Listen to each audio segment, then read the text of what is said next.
ভোটের রেজাল্টের মাঝে উত্তপ্ত বাংলা, তবে তারই মাঝে কিছুটা স্বস্তির খবর শোনাচ্ছে আলিপুর আবহাওয়া দপ্তর। আবহাওয়া দপ্তরের পূর্বাভাস অনুযায়ী আজ দক্ষিণবঙ্গের একাধিক জেলায় বজ্রবিদ্যুৎ সহ ঝড় বৃষ্টির সম্ভাবনা থাকছে। সেই সঙ্গে আগামী কয়েকদিনেও একইভাবে হালকা থেকে মাঝারি বৃষ্টির পরিস্থিতি তৈরি হবে উত্তর সহ দক্ষিণবঙ্গের একাধিক জেলায়। তো সেক্ষেত্রে আগামী কয়েকদিনে আবহাওয়ার কতটা কী পরিবর্তন হতে পারে, আজ কোথায় কতটা বৃষ্টির সম্ভাবনা থাকছে, সবটাই বিস্তারিতভাবে আলোচনা করব এই ভিডিওতে। তাই ভিডিওটি অবশ্যই শেষ পর্যন্ত দেখুন। আর এই মুহূর্তে আপনার অঞ্চলে আবহাওয়া কেমন তাও বিস্তারিতভাবে কমেন্ট করে জানান। সেক্ষেত্রে সবার প্রথমে যদি আমরা স্যাটেলাইট চিত্রের মাধ্যমে দেখার চেষ্টা করি যে ঠিক এই মুহূর্তে বাংলার আবহাওয়ার পরিস্থিতি কী রয়েছে, তাহলে আপনার এদিকে খড়গপুর, দীঘা, কন্টাই, হলদিয়া, কোলাঘাট, কলকাতা, এদিকে আপনার বারুইপুর, এদিকে আপনার রয়েছে চন্দননগর, আরামবাগ, সর্বত্রই মোটামুটি আকাশ পরিষ্কার, সেভাবে আপাতত মেঘ নেই। আর এদিকে আপনার পুরুলিয়া, বাঁকুড়া, দুর্গাপুর, বর্ধমান, কাটোয়া, এগুলোতে কিন্তু আংশিক মেঘলা থাকতে পারে আকাশ, তবে সেভাবে বড় কোনো পরিবর্তন নেই। মালদা, দিনাজপুরের ক্ষেত্রেও মোটামুটি আকাশ পরিষ্কার থাকছে। অন্যদিকে হিমালয়ের পাদদেশ সংলগ্ন 5 জেলা দার্জিলিং, কালিম্পং, আলিপুরদুয়ার, কোচবিহার, জলপাইগুড়ি, সর্বত্রই মোটামুটি আকাশ পরিষ্কার থাকছে। তবে আজ রাতে এবং আগামীকাল বিক্ষিপ্তভাবে হালকা থেকে মাঝারি বৃষ্টির পরিস্থিতি তৈরি হতে পারে। তো সেক্ষেত্রে যদি আমরা আলিপুর আবহাওয়া দপ্তরের অফিসিয়াল আপডেটের দিকে লক্ষ্য করি যে অফিসিয়ালি কী আপডেট দিচ্ছে আলিপুর আবহাওয়া দপ্তর, তারপরে অবশ্যই আমরা মেঘলা আকাশ, বৃষ্টি এবং তাপমাত্রার দিকে লক্ষ্য করব। 7 তারিখ আলিপুর আবহাওয়া দপ্তরের অফিসিয়াল আপডেট যেটা বলছে, এদিকে দার্জিলিং, কালিম্পং, জলপাইগুড়ি, আলিপুরদুয়ার, কোচবিহারে কিন্তু ভারী বৃষ্টি হতে পারে। উত্তর দিনাজপুরেও ভারী বৃষ্টি হতে পারে। বাকি দক্ষিণ দিনাজপুর, মালদা, মুর্শিদাবাদ, 2 বর্ধমান, বীরভূম, নদিয়া, হুগলি, হাওড়া, কলকাতা, 2 চব্বিশ পরগনা, 2 মিদনাপুর, ঝাড়গ্রাম, পুরুলিয়া, বাঁকুড়া, সর্বত্রই কিন্তু আপনার হালকা থেকে মাঝারি বৃষ্টির সম্ভাবনা তৈরি হতে পারে। সেই সঙ্গে ঘন্টায় 30 থেকে 40 কিলোমিটার বেগে ঝড়ো হাওয়া বইতে পারে। ঠিক মানে আগামীকালকের ক্ষেত্রেও কিন্তু আপনার জলপাইগুড়ি, আলিপুরদুয়ার, কোচবিহারে ভারী বৃষ্টি, আর সেই সঙ্গে 40 থেকে 50 কিলোমিটার বেগে ঝড়ো হাওয়া। বাকি দার্জিলিং, উত্তর দিনাজপুর, দক্ষিণ দিনাজপুর, মালদা, বীরভূম, মুর্শিদাবাদ, পশ্চিম বর্ধমান, পূর্ব বর্ধমান, নদিয়া, এগুলোতে কিন্তু আপনার হালকা থেকে মাঝারি বৃষ্টি। বাকি আপনার সব কয়টি জেলাতে হালকা থেকে মাঝারি বৃষ্টি, সেই সঙ্গে আপনার 30 থেকে 40 কিলোমিটার বেগে কিন্তু ঝড়ো হাওয়া বইবে। তারিখের ক্ষেত্রে কিন্তু ফের একবার তাপপ্রবাহের সতর্কতা জারি করছে আলিপুর আবহাওয়া দপ্তর। সেক্ষেত্রে আলিপুর আবহাওয়া দপ্তর জানাচ্ছে যে বীরভূম, 2 বর্ধমান, পুরুলিয়া, বাঁকুড়া, পশ্চিম মিদনাপুরে কিন্তু তাপপ্রবাহের সম্ভাবনা থাকছে। মানে বেশ কয়েকদিন পরে কিন্তু আবারও তাপপ্রবাহ আসতে চলেছে। আর আলিপুরদুয়ার, কোচবিহারের বিস্তীর্ণ অঞ্চলে কিন্তু ভারী বৃষ্টির সম্ভাবনা থাকছে।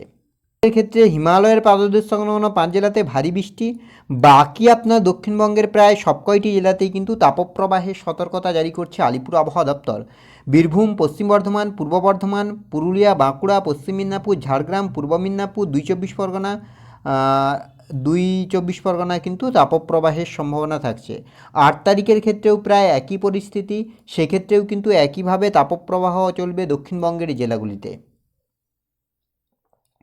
এবার যদি আমরা একটু উইন্ডির আপডেটের দিকে লক্ষ্য করি যে উইন্ডির আপডেট কি বলছে, যদি আমরা মেঘলা আকাশের দিকে লক্ষ্য করি যে কোথায় কতটা মেঘলা হচ্ছে আকাশ, কী পরিস্থিতি তৈরি হচ্ছে। তো মেঘলা আকাশের ক্ষেত্রে আজ রাতের দিকে যদি আমরা লক্ষ্য করি যে আজ রাতের দিকে কী পরিস্থিতি তৈরি হচ্ছে, তো আজ রাতের দিকে যেটা লক্ষ্য করা যাচ্ছে আপনার এদিকে উত্তরবঙ্গের ক্ষেত্রে দার্জিলিং, কালিম্পং, আলিপুরদুয়ার, কোচবিহার, জলপাইগুড়ি, দক্ষিণ দিনাজপুর, এগুলো উত্তর দিনাজপুর, এগুলোতে কিন্তু আংশিক মেঘলা থাকতে পারে। তবে আপনার দক্ষিণবঙ্গের ক্ষেত্রে আকাশ পরিষ্কার, বাংলাদেশের ক্ষেত্রেও আকাশ পরিষ্কার। কেবলমাত্র রাংপুর, ময়মনসিংহ, সিলেটে আংশিক মেঘলা হতে পারে। ত্রিপুরার ক্ষেত্রেও মোটামুটি আকাশ পরিষ্কার। আগামীকাল বুধবার সকাল থেকেই মোটামুটি আকাশ পরিষ্কার থাকছে। তবে উত্তরবঙ্গের ক্ষেত্রে মেঘলা আকাশ থাকছে এবং আপনার বাংলাদেশের উত্তরের বিভাগগুলিতে কিন্তু মেঘলা আকাশ থাকছে। বিকেলের দিকেও একই পরিস্থিতি, বৃহস্পতিবারের ক্ষেত্রেও আপাতত বড় কোনো পরিবর্তন নেই।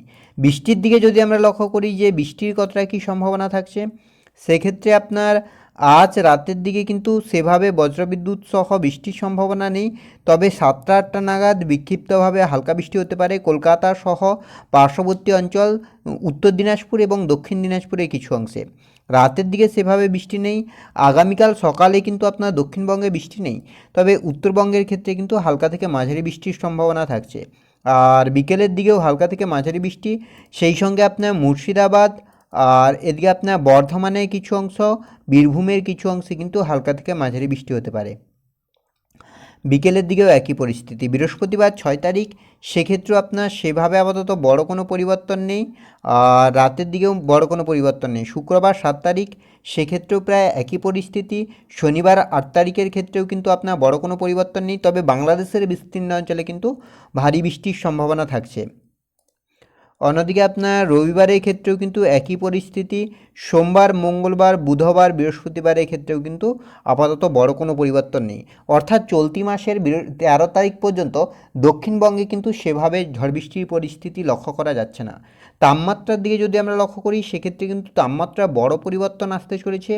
আপনার আগামী 48 ঘন্টা পরে কিন্তু তাপপ্রবাহের পরিস্থিতি তৈরি হবে দক্ষিণবঙ্গের একাধিক জেলায়, যেটা আমরা আলিপুর আবহাওয়া দপ্তরের অফিসিয়াল আপডেট থেকে আলোচনা করেছি। আগামীকাল আপনার থাকবে 36, বৃহস্পতিবারের ক্ষেত্রেও 36 থাকছে, আর এদিকে আপনার শুক্রবারের ক্ষেত্রে আপনার সেটা 36 থাকবে কলকাতার ক্ষেত্রে, আর শনিবারের ক্ষেত্রে 37 হবে, রবিবারের ক্ষেত্রে 37-38 হবে। তবে আপনার পশ্চিমের এদিকে পুরুলিয়া, বাঁকুড়া, ঝাড়গ্রাম, মিদনাপুর এগুলোতে কিন্তু তাপমাত্রা আরও অনেকটা বেড়ে যাবে, আর 40-এর কাছাকাছি বা 40-এর ওপরে থাকবে, ফলে তাপপ্রবাহ আসতে চলেছে। তো এই ছিল এই মুহূর্তের আবহাওয়ার আপডেট। পরবর্তী আপডেট পাওয়ার জন্য অবশ্যই আমাদের চ্যানেলটিকে সাবস্ক্রাইব করে আমাদের সঙ্গে থাকুন।